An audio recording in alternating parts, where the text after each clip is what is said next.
ഓം ശ്രീ ഗുരുഭ്യോ നമ. ന്യൂയോർക്കിൽ അമ്മ എത്തുമ്പോൾ സ്ഥിരമായി ദർശനത്തിന് വരുന്ന ഒരാൾ. എല്ലാ പ്രാവശ്യവും അമ്മയോട് ഒരേ കാര്യങ്ങളെ അദ്ദേഹം ചോദിക്കാറുള്ളൂ. അമ്മേ, എനിക്ക് പെട്ടെന്ന് സാക്ഷാത്കാരം തരാമോ? എനിക്ക് എപ്പോഴാണ് ഒരു സുന്ദരിയെ വിവാഹം കഴിക്കാൻ സാധിക്കുക? എനിക്ക് എങ്ങനെ പെട്ടെന്ന് പണമുണ്ടാക്കാനാകും?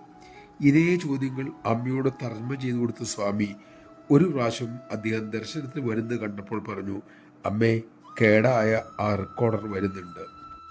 കേടായ റെക്കോർഡർ ഒരേ രീതിയിൽ തന്നെ വീണ്ടും വീണ്ടും പാടിക്കൊണ്ടിരിക്കുമല്ലോ.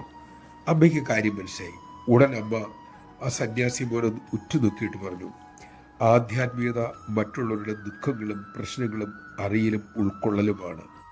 അത്തരക്കാരോട് ഇടപെടാനുള്ള ബുദ്ധിപരമായ പക്വതയെങ്കിലും ഉണ്ടാകണം മക്കളെ.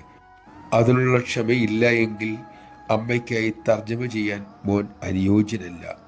ഉടൻ സ്വാമി അമ്മയോട് മാപ്പപേക്ഷിച്ചു. നമഃശിവായ. മറ്റുള്ളവരുടെ കുറ്റങ്ങളിൽ കുറവുകളിൽ സഹായിക്കാനും സേവിക്കാനും നമുക്ക് സാധിക്കട്ടെ. അതിനായി അമ്മ നമ്മെ അനുഗ്രഹിക്കട്ടെ.